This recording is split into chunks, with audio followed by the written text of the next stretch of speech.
मानकों पे कहीं खरा नहीं उतरती है। वो कानूनी मापदंडों पे खरा उतर सकती है, कानूनी मानकों पे खरा उतर सकती है, संवैधानिक मापदंडों पे खरा उतर सकती है। मानवता की अगर बात करते हैं, ऐसी कंपनी कहीं खड़ी नहीं उतरती है। ऐसी कंपनी एकदम तथा यथाशीघ्र बंद होनी चाहिए, जो मानवता के लिए खतरा है। आप पहुंचे हैं, क्या समस्या है, क्या इनकी मांगे हैं? सबसे पहले लोकतंत्र के चौथे स्तंभ द फोर्थ पिलर, सभी का कोटि कोटि धन्यवाद, आभार।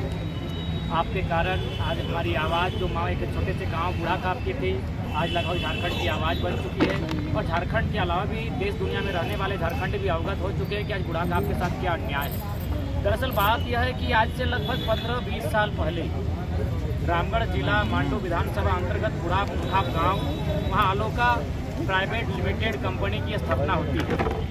जब से कंपनी की स्थापना होती है, उसके कुछ वर्षों बाद कंपनी का तौर तरीका बदलता है, जैसा कि कंपनी का नेचर होता है डोमिनेट करने का। उसके बाद कंपनी से जो अपशिष्ट पदार्थ है उसे बाहर छोड़ा जाता है, बाहर किसानों की खेतों में आता है और किसानों की जो उपजाऊ जमीन है उसे बंजर करती है। उसके बाद उसके पोल्यूशन से जो वायु में जाके मिलता है, उससे क्या होता है, वहाँ छोटे छोटे बच्चों के ऊपर कैंसर का बीमारी होता है। और उसी क्रम में लगभग आज से 5 महीना पहले एक 8 साल के बच्चे नीरज कुमार महतो की कैंसर के कारण मृत्यु हो जाती है। लेकिन आज अगर इन महिलाओं के चेहरों पर देखा जाए, इन माताओं बहनों के चेहरे पर जो सिकन है, जो हताशा है, जो निराशा है, वो कहीं ना कहीं एक दर्द की दास्तान को बताती है कि ये लोग कितना दर्द में है, किस प्रकार पीड़ित है। अगर आज राजभवन हम लोग आए, क्योंकि इससे पहले 7 सालों से आंदोलन चल रहा था और लगातार हम लोग डीसी रहे, विभाग रहे, विधायिका रहे, लगातार अपनी बात को रख रहे थे कि कंपनी को नियंत्रण में रखा जाए या फिर उसे प्रतिबंधित किया जाए। लेकिन हमारी बात इसलिए नहीं बन रही थी क्योंकि अंदर खानों से एक चर्चा है कि रोंगटा एक ऐसा शख्स है जो सरकार को बनाता है, बिगाड़ता है, उठा के बैठा देता है। तब हम लोग के पास तो कोई चारा ही नहीं बचा था कि जब वो सरकार को बनाता है, सरकार को बिगाड़ता है, तो विधायक और एमपी का कोई औकात ही नहीं उसके सामने।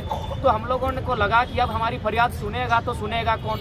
अब हमारी फरियाद वही सुनेगा जो उसको चंदा नहीं जाता है। तो ऐसा आज भी विश्वास है कि राज्य में संवैधानिक बॉडी में एक ही अंग है जिसको चंदा नहीं जा सकता है, वो है राज्यपाल, वो है राजभवन, जहाँ चंदा नहीं जा सकता है। तो अब हमें लगा कि भाई राजभवन है, जहाँ राज्यपाल महामहिम बैठते हैं, तो महामहिम तो मामूली आदमी नहीं है। मामूली व्यक्ति को खुश कैसे करेंगे? जब तक खुश नहीं करेंगे मुलाकात कैसे होगी?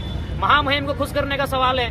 तब हमने कहा हम तो दर्द में ही, हम तो बीमार हैं, हम तो लाचार हैं, और दर्द में जाएंगे महामहिम से मिलने। इसीलिए डिसीजन होता है हम लोग पैदल ही मिलने जाएंगे महामहिम से, गाड़ी घोड़ों की सवारी में नहीं, एसी के बस में नहीं, और मने मर्सिडीज और 4 व्हीलर में नहीं। महामहिम से मिलने हम लोग पैदल जाएंगे। हम लोग दर्द में हैं और दर्द के साथ जाएंगे और महामहिम को अपने दर्द की दास्तां को सुनाएंगे। और ये डिसीजन होता है कि हम लोग बुढ़ाकाप से लगभग 60 से 70 किलोमीटर की दूरी राजभवन पड़ता है, हम लोग पैदल चल के आए ताकि महामहिम को अपनी फरियाद सुना सके। और हमारी फरियाद उन तक पहुंच चुकी है। समस्या ये है कि उसको अगर हम बयां करेंगे तो जितने लोग आज कैमरे में कैद कर, आप लोग की जो मुलाकात हुई, राज्यपाल को आपने क्या बताया? राज्यपाल को ने आप लोगों को क्या आश्वासन दिया? व्यक्ति से उनका जो प्रशासनिक कार्य को देखता है, चूंकि आज राज्यपाल अस्वस्थ हैं और चूंकि जैसा की बात होती है उनसे मिलने के लिए 2-3 दिन का समय मांगा गया है।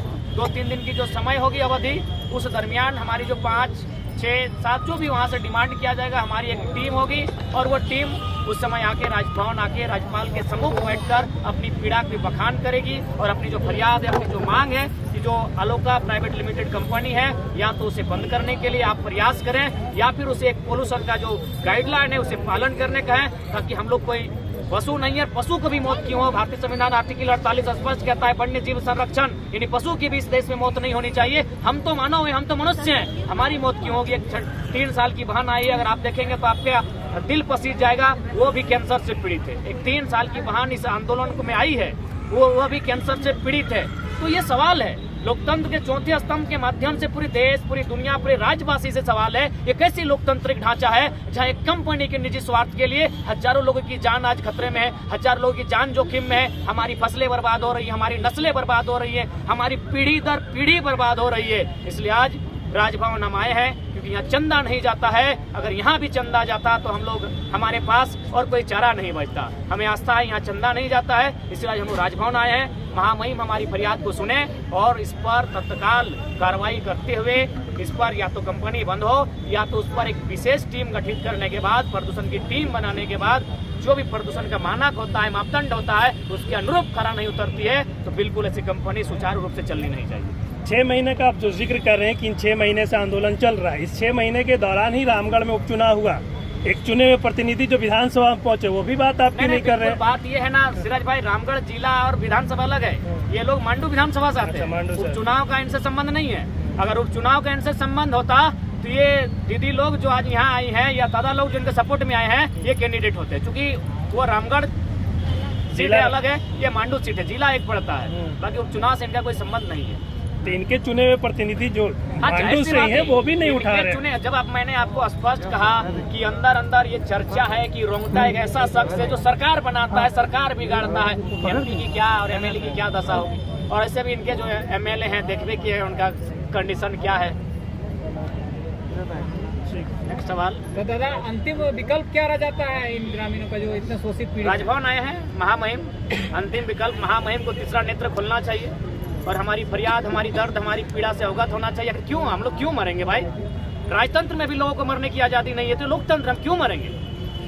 हमारे मासूम बच्चे कैंसर से पीड़ित हैं, बाकायदा 12 लोगों की लिस्ट है बीमारी से ग्रसित हैं जो भविष्य में कभी भी मने मौत को प्राप्त हो सकते हैं, कभी भी उनकी मृत्यु हो सकती है। हम खेदपूर्वक एक बात दोहराना चाहेंगे और शायद संभावना आपको भी पीड़ा होगी, आपके आंखों में भी आंसू झलकेगा। हमारे यहाँ बहुत सारी बहनें जो उस गांव की हैं 30-35 की आयु में अपने पति को खो चुकी हैं। क्यों? सिर्फ कंपनी के प्रदूषण के कारण। तो ऐसी कंपनी मानवता के मानकों पे कहीं खरा नहीं उतरती है। वो कानूनी मापदंडों पे खरा उतर सकती है, कानूनी मानकों पे खरा उतर सकती है, संवैधानिक मापदंडों पे खरा उतर सकती है। मानवता की अगर बात करते ऐसी कंपनी कहीं खड़ी नहीं उतरती है। ऐसी कंपनी एकदम तथा यथाशीघ्र बंद होनी चाहिए जो मानवता के लिए खतरा है। आप वहाँ अभी सीएम जो है मुख्यमंत्री ने ये किया कि एक पेड़ लगाइएगा तो आपको 5 यूनिट बिजली फ्री मिलेगी।